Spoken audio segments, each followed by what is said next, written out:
So this morning, good morning. How was everyone's week? Excellent. Excellent. Mine was pretty meh too. Mine was very good. I started a new job this week, and Ooh, yes. so I'm pretty much exhausted. But anyways, this morning, my goal for this morning was to be a little bit more introspective, and what I mean by that is not necessarily outwardly sharing certain things, but just kind of being very conscious of what's being said, being conscious of the story, and how you can relate to it. So I'd like to start out with some questions.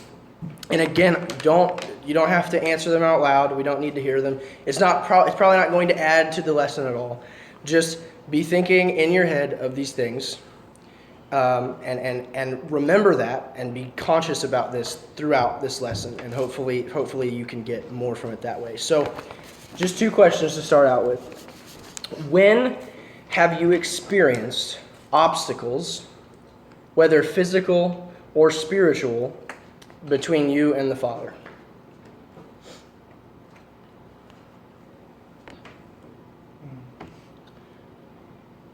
Have you ever done something in faith, or coaxed by faith, or even coaxed by God Himself?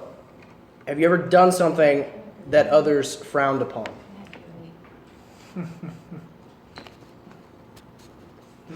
If you don't have answers to any or all of these questions, that's okay. In fact, that's fantastic, and I envy you. But, and again, don't worry, it doesn't need to be spoken out loud. Just keep these questions in your mind throughout the lesson. So here's what I want to do. I need two readers. Volunteers? I'll read. Okay, Daniel. Who else wants to read? Ethan, perfect. I need one of you. Okay, Daniel, can you look up Matthew 8 for me? And Yes. Luke 7. Amen. Matthew 8 and Ethan's Luke 7. Yes. And Mark.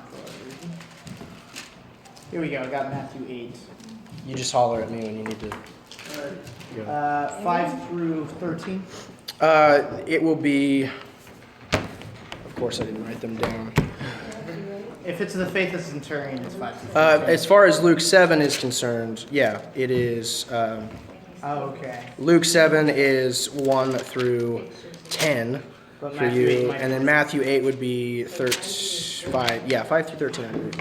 Okay. You want me to start reading? Just a second here.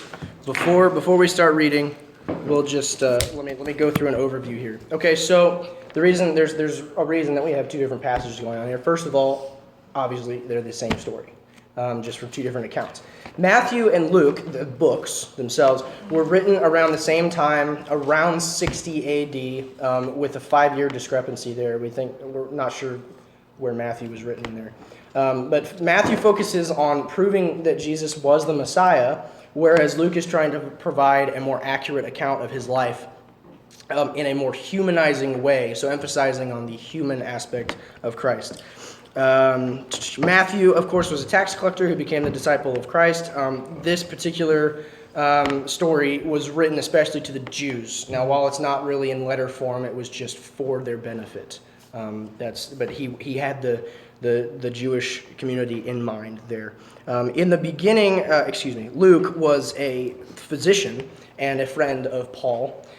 In the beginning of his letter in Luke, it's addressed to Theophilus. Now, who Theophilus is doesn't necessarily add to the story either, as there's actually some issues regarding who Theophilus actually was. Some people say that it's an actual person. Some people say it's like a pen name or some sort of a weird thing there. But anyways, he's writing to Theophilus, and he's giving Theophilus a mission, or giving Theophilus his own mission, and he's trying to write out all the accounts he's received from others in consecutive order, so Theophilus can understand everything that he's been taught. So today we're going to be focusing on the story of the centurion and his servant. There are two sections of reading because the story is in both Matthew and Luke, and there are some pretty distinct differeces, which I think changes the way that we think about the story. So we're going to try and pinpoint those. So now we're going to go ahead and read. We're just going to read both of them. Daniel, would you start? All right. When Jesus had entered Capernaum, a centurion came to him asking for help. "Lord," he said, My servant lies at home, paralyzed, suffering terribly. Jesus said to him, Shall I come and heal him? The centurion replied, Lord, I do not deserve to have you come under my roof, but just say the word, and my servant will be healed. For I myself am a man under authority, with soldiers under me. I tell this one goes, and he goes, and that one comes, and he comes. I say to my servant, do this, and he does it. When Jesus heard this, he was amazed, and said to those following him, Truly I tell you, I have not found anyone in Israel with such great faith. I say to you that many will come from the east and the west, and will take their places at the feast with Abraham, Isaac, and Jacob in the kingdom of heaven. But the subjects of the kingdom will be thrown outside into the darkness, where there will be weeping and gnashing of teeth.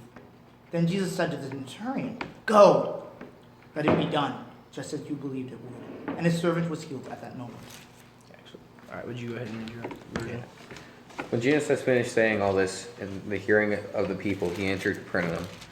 There a centurion's servant, whom his master valued highly, was sick and about to die. The centurion heard of Jesus and sent some elders of the Jews to him, asking him to come and heal his servant. When they had come to Jesus, they pleaded earnestly with him. This man deserves to have you do this, because he loves our nation and has built our synagogue. So Jesus went to him. He was not far from the house when the centurion sent friends to say to him, Lord, don't trouble yourself, for I do not deserve to have you come under my roof. That is why I don't even consider myself worthy to come to you. But say the word, and my servant will be healed. For I myself am a man under authority, with soldiers under me. I tell this one, Go, and he goes, and that one, Come, and he comes. I say to my servant, Do this, and he does it. When Jesus heard this, he was amazed at him, and turning to the crowd following him, he said, I tell you, I have found no such great faith, even in Israel. Then the man who had been sent returned to the house and found the servant well. Okay. So just a quick fact: a centurion is a military officer in the Roman armed forces. They control 100 soldiers, hence the name centurion, is sent the prefix meaning 100. Okay, so from what we read, I know it went kind of fast, but I do have kind of a synopsis here. So what are some differences, both major and minor, that you noticed with these The stories? major thing is, to me, the preface of the story changes with the people saying to Jesus, this guy deserves it. And then the centurion, this is in Luke, says, I don't deserve it. It almost, to me, puts a different perspective, the people coming to Jesus than rather him coming to Jesus. I think that totally changes the dynamics for me. That's a person. Well, in Matthew, it seems more personal. It almost is led to believe that the centurion is the one who's approaching Jesus instead of sending one of his servants. Luke, it seems a little more formal than personal. I think it sounds more reverent in Luke, like that guy, like the centurion has a lot more respect because he says, I'm not even worthy to come to you and ask you myself. That's why I'm sending all these people. And in Matthew, it's interesting how Jesus all of a sudden goes eschatology on us at the ending. Like, he mentions the feast in the kingdom of heaven and the hell, basically. And where in this, Jesus doesn't, he just says, I have not found such a great faith. For whatever reason, Luke either didn't hear that account or thought that wasn't important to his story. But Matthew found the weeping and gnashing of teeth refers to the Sheol pits outside of Jerusalem. Really? Yeah. So for a Jewish audience, that was more significant than for a general audience or Greek audience. I've never heard. Um, So then what does that exactly mean? It was the place for the leopards and where they threw out their trash and their refuse, and that's why we get the sulfur and brimstone smell, because it smelled like sulfur. Out there, the rock. Just another fact on that note, my commentary that I was using when I organized all this actually said that specific line was referring mostly to the Jewish leaders. Yes, definitely. You know, that not necessarily people who were following him, and he doesn't even really address the Jewish leaders specifically. He just says he hasn't seen that in Israel. Yeah, which means the people, the Jewish people. Sure, but and I guess I can't remember exactly what it said. It gave me a reference. It referred to another verse of which he was speaking, and he said it's likely he's specifically talking about the Jewish leaders. Most likely. And taking a dig at those who who were following him were had respect for, kind of Because a low blow. Gentiles. remember that the weeping and gnashing of teeth occurs 4 different times in Matthew. Yes. But it also It's old time, and the other times it's referring to the Jewish. So those, yeah, you guys basically got the biggest differences. There's some others in there, very minor ones, but that's not really anything else that I'd want to cover anyway. So again, I'll run through kind of my synopsis of this just so you may be able to see this a little bit better, but it is exactly what they said. In Matthew's edition, Jesus has entered Capernaum. A centurion comes to him personally and tells him of his servant who is sick and dying. Jesus agrees to come and heal the servant, and it appears to be in the exact same conversation. They haven't moved.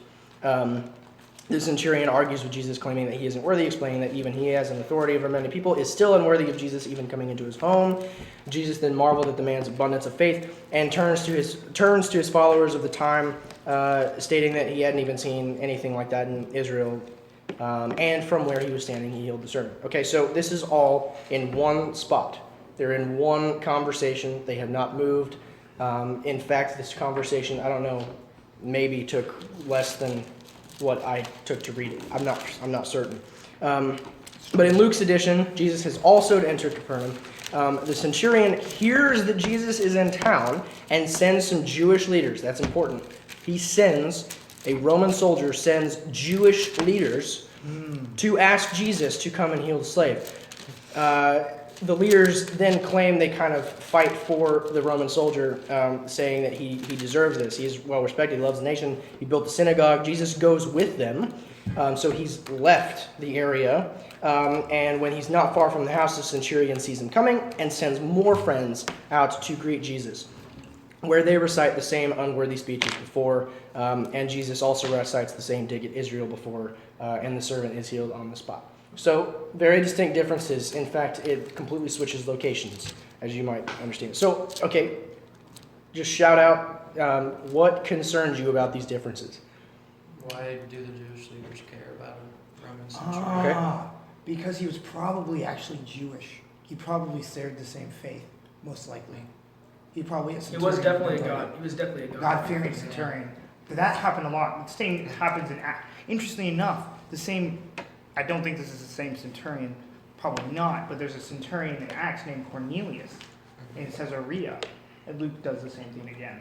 So I don't think it's the same person. no, it's not. Definitely not I the don't same. think No, I it's the said same it's not. person, but that's a good analysis. There you go. So, does anyone have any other concern? What might change the story for you? What concerns you about the meaning of one specific story as The weeping is- and gnashing of teeth part.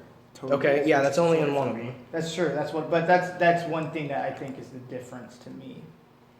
and that's the one in Matthew. That's the one. In Matthew. Okay. Okay. So, let's just look at this, because knowing that Matthew is written. Is writing to the Jews, and knowing that Luke is writing to Theophilus and also in that way Gentiles, knowing the intended recipients of these letters, does that have anything to do with the differences? Yes. Yes, because even when you speak, if you speak to a certain group and two different groups, you probably would not say exactly the same thing. Sure. Because there's a lot more meaning in like the weeping and gnashing of teeth that would have meant a lot to the Jews, whereas Gentiles, like, What does that even mean? cool. Yeah. Sure. So we could leave stuff like that out. Okay. How about? I'm sorry. So, and with the changing of location, Luke was concerned with precision, and he wanted to tell the God lover, which is what Theophilus means, the story about Jesus. This is someone that, for the most part, really hadn't heard about what was going on. The audience that Matthew was writing to was an audience that was living in and around Jesus' life. So they probably had experienced They might have even seen him. They might have even seen these events themselves or heard about them long before. Where Theophilus is only hearing rumors, so Matthew's focus is more on Proving this, that Jesus is on the theology and the significance of these events rather than oh, this all happened in one episode, but maybe not all in one location. He's not going to necessarily mention the change of location or specific Sure. instance because that's not his purpose. Okay. There we go. I guess maybe this is this in a way the same question as as you guys answer it. But do the differences change the story? Do the differences do they change the meaning of one particular story versus the other? Not the meaning, but the takeaway from the story. Yes. Ethan, amen. Dunn likes to say, and maybe I'll speak louder. 'Cause he doesn't. Dunn likes to say that we never change our message. That God never changes His message, but He may change His methodology. And in the same way, we should model that. We don't never change the message, but we may change the methodology to emphasize one point or another, to focus on to our audience what is more important to them, as opposed to what these people is less necessary. Yeah, notice it mentions Abraham, Isaac, and Jacob, the patriarchs of the Jewish faith, and Luke doesn't even mention that at all. Fascinating, really, if you think about it. What the authors are doing there. Okay, so just one more question before we get down to the nitty gritty. Does anything else jump out at you, or does this is anything that we've spoken about, anything that's been said, raise other questions for you, like? Does something not make sense? Does something not? Because as it is now, I'm just probably still not. curious why Jesus tied this in with the weeping of gnashing of teeth. I'm just very interested why He did that. That's a question for Jesus, really. I'm not sure we can answer that, but it just fascinates me why He did that. The way it talks Or about even just the Israel. the charge against Israel. Like, I've not found so much faith. Yeah. I think that's really the main focus of it. And That exact verse is the one I was talking about. How my commentary said that he was talking about the Jewish leaders. So he says, "I say to you that many will come from the east and the west." Okay, so from the four corners of the earth, everywhere basically, and recline at the table with Abraham, Isaac, Jacob, in the kingdom of heaven. But the sons of the kingdom will be cast into the outer darkness. Okay, when it says sons of the kingdom, Subjects. it's a little bit misleading. Obviously, the biggest point here is it's not capitalized. Yes. probably sarcasm. It's sarcasm. He's not claiming they're sons of the kingdom of heaven. They're sons of the kingdom of Herod or their own. Kingdom. Yeah. So he's talking about the Jewish What they leaders think here, is the and the kingdom. Jewish leaders are going to be cast out into the outer darkness, in a place where there will be weeping and gnashing of teeth. So he is basically saying that the faith that this centurion has greater than all the is Jewish much people. greater than the Jewish leaders that everyone is respecting. And then that's when he goes out into the. I mean, he's just taking the low blow here. And it echoes back from what Jesus talks about in the 5th chapter of Matthew in the Sermon on the Mount. yes. Matthew 5:20, where he says that I tell you the truth, unless your faith is greater Than that of the than the Pharisees and the teachers of the law, you will never. And enter it the also kingdom of heaven. goes back to the ending of the Sermon on the Mount, where it says, when Jesus had finished saying these things, the crowds were amazed at his teaching, because he taught one as one who had authority and not as their teachers of the law. It's like that paradox between. So it's a Jesus and continuation of the kingdom message, Yeah. which is my thesis. Okay, so let me, even if your questions weren't vocalized, I have answers for you. So just a few facts that might tie in some of the confusions of this story. First of all, any Roman soldier was severely hated by the Jews. Severely hated by the Jews at this time. And I actually, another commentary I read related the opinion of the Jews of the Roman soldiers as radical Gentiles. There wasn't much to back that up, but it's kind of a different way to look at it. But although this Roman soldier obviously saw that this soldier had obviously seen that the Jews had received the message of God, which is what you were saying, like he's obviously a man of God, a God-fearing, whether he's a Roman soldier or not. And it's so obvious because there would be no other reason for him to turn to Jesus for help. There's just no other reason. I'm not sure how much of a distance that was to go to send people or to even have Jesus go to heal. I'm not certain. Do you know? Well, is there in the laws, what's interesting to think about, the laws, a Jew could not go in a Gentile's house, Right. technically speaking. Yeah, so he was Sure, yeah. There's a lot of culture here, but I'm you talking about the physical distance. the physical distance. between Yeah. between Capernaum and where was he again, Daniel? It doesn't. That's what it doesn't say. It just says he I go. think he it's goes in to- Capernaum. Yeah, I mean, it probably would have been crossing the town. The major divide would have been the cultural difference. Because here's a God-fearer, and the God-fearing Gentile was not a part of the Jewish community. They were not circumcised. They were not welcomed, So- but they believed in the Jewish God. And so that's why he was so reverent of things like the Jewish law. But there still would have been That this makes cultural more divide because he sense was a of why centurion. he didn't want him in his house. Yeah. Now. Oh, Yeah. I've never made that connection. Here's some more to think about. Okay, so in Luke's version, this is written to Theophilus and the Gentiles. Okay, it makes sense that the centurion would send messengers because that was his job daily. Right. The Jewish centurion, the Roman centurion, his job was sending groups on missions, sending them to go out and do things. He did this on a daily basis. It only makes sense for, as his business is conducted, that's how he would do this. I mean, it makes more sense that way. Now, here's the thing. Jesus, or the centurion comes directly to Jesus, at least it is assuming that he is, in Matthew's edition. Does either story contain more meaning in a way? I mean, Almost for me in Luke. okay. Because, yeah. Daniel loves it. Because we're Gentiles. Well, Yeah, everyone knows. that's That's why. probably. I love the book of Luke though. It's probably That's because why. Because And we're- Matthew because we're confuses Gentiles. me more. the reason we relate to Luke more is we're Gentiles. Like we're not Jewish. Yes. Right. Well, yeah. That's probably why But it has even more then, significance. understanding the Jewish culture Then and how almost these digs more- were taken at them. Almost Right. more Kind to of. Matthew It's than less if I was personal. Jewish. Really, almost more to Matthew because the fact that the Old Testament's tying in with the New. So in a way, is working with the Jewish leaders that the centurion sent, is it any different than just working with the centurion himself? What was accomplished in one or the other that the other didn't? The centurion showed the Jewish leaders in Luke, I think, that he wasn't deserving, even though they thought he was. He sent his own servants later. That's what I think he's saying. So Yes. he's the Jewish leaders come and get Jesus. Jesus is coming to the house, but he sees him while he's still off. And the reason why he sends those other servants is because he can't let him come into his No, home. oh, yes, I get that. No, I mean I'm talking let's go back. Let's go back to the Jewish leaders that he sent to Capernaum when he Yes. the first group that he sent. That in comparison to the centurion coming himself was one message accomplished in one versus the other.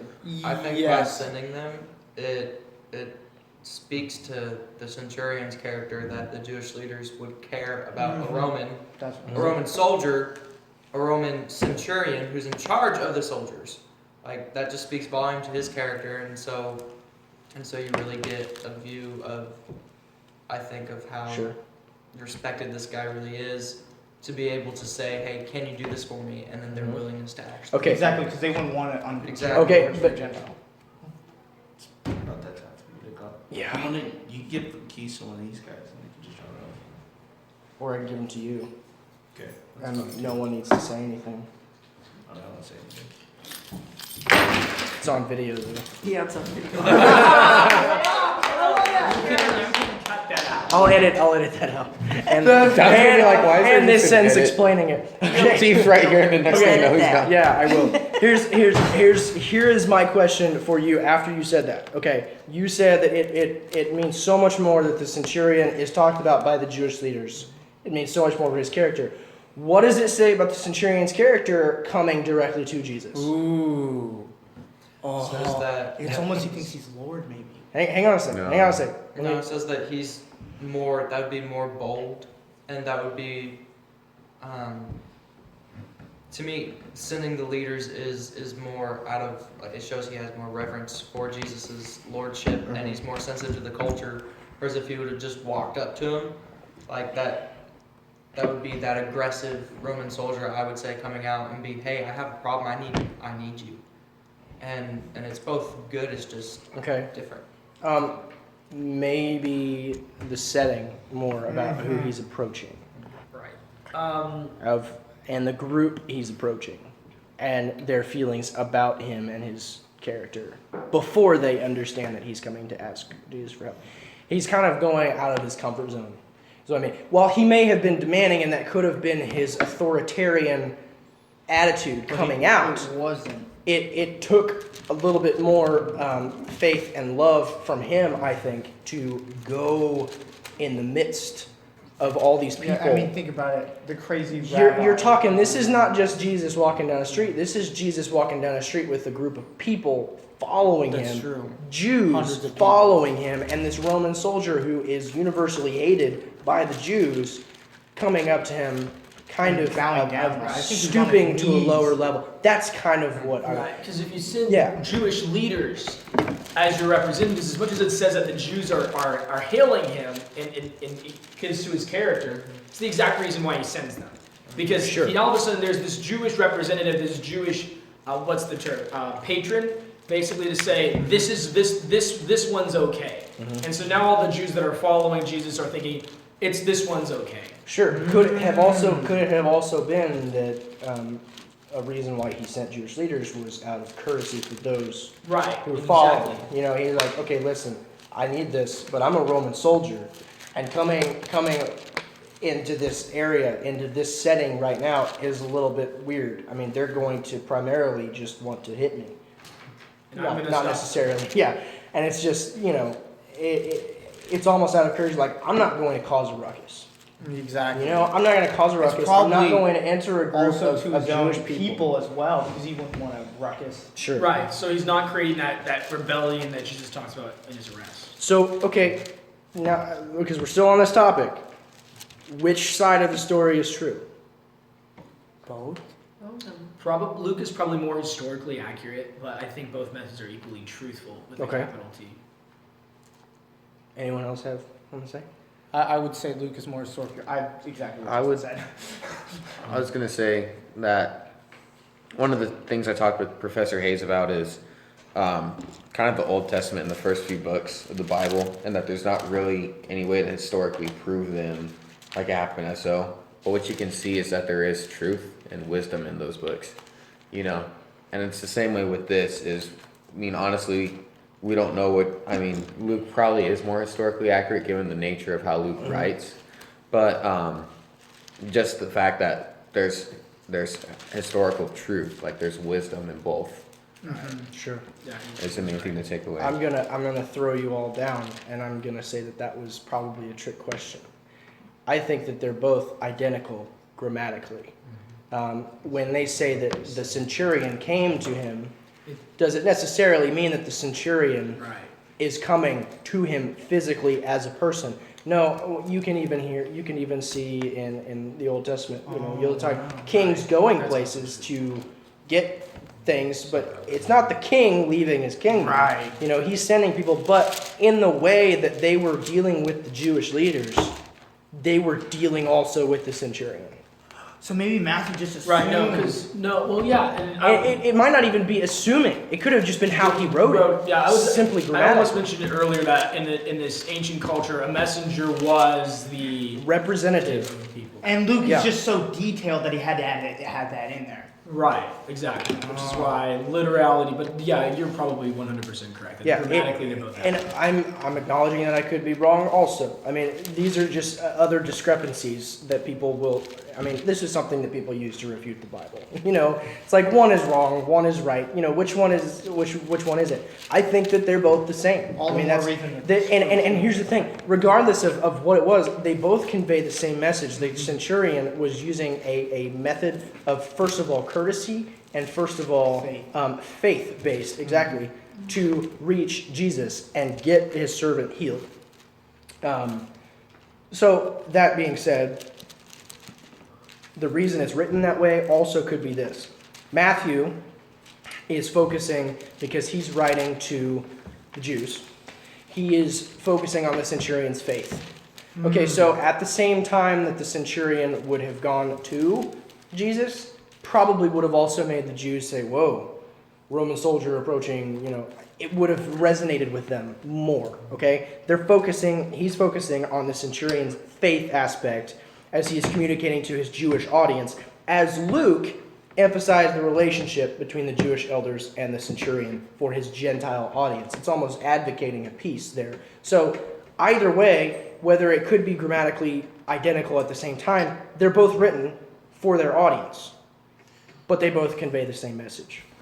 You know what I just realized? I wonder what his disciples thought of this story. Like, there's a reason they like told it. It's not recorded in Luke I or know. John and Mark. That's true. But there's a reason it was told though. Obviously Matthew experienced it. I think it's just, well, we might get there. Sorry. Just hang on. Oh, okay. So, yeah, and what we just talked about is exactly what I wrote down. I kind of summarize it here. Both sides of the story offer interesting lessons, and one, the centurion who is hated by the Jews approaches a group of them to ask for healing and a miracle. In a weird way, he went behind his nation's own enemy lines. That is a metaphor. They're not really, they're In a way, fighting, they're at war. but they're not really, that's, you see what I mean? He's like going Russia behind and the enemy US. lines. He's going into a neighborhood that's not is. his own, and will obviously see opposition. He's ignoring the hatred that he would surely receive in order to get to Jesus. In the second story, he shows that he doesn't need to be present for his own orders to be carried out, and is acknowledging also that neither does Jesus need to be present for his orders and his miracles to be performed. Also, one might conclude that it was out of respect or courtesy that he's not showing his face among the Jews, as it might cause an upset, so he sent messengers to conduct the business in both situations. As a Gentile, his faith is marveled at by Jesus and the Jewish leaders alike. So, really quick discussion. Can you relate to the centurion? I'll just repeat the intro questions. Again, you don't have to answer these, but when have you experienced obstacles, whether physical or spiritual, between you and the Father? And when have you ever done something in faith that others frowned upon? Or when have you done something to overcome those obstacles? Or maybe you just blasted right through them to get done what needed to be done. The centurion is doing these things. He did not let these earthly boundaries keep him from the Father. Are we hated for our culture? As Christians, are we hated in our culture? Sometimes. If we're preaching the right message, I think we are. Sure. I think ISIS hates us. Sure. So Yes. they have proved themselves. Mm-hmm. So, This sorry. man, he was approved, for he loved our nation, and it was he who built our synagogue. sure. This,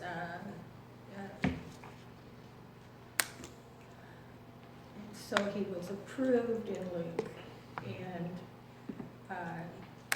he, like most of us, feel unworthy of Jesus and what he can do for us, but he tells us that he makes us worthy, and we're worthy because of the blood of Jesus. Sure. Yeah. And then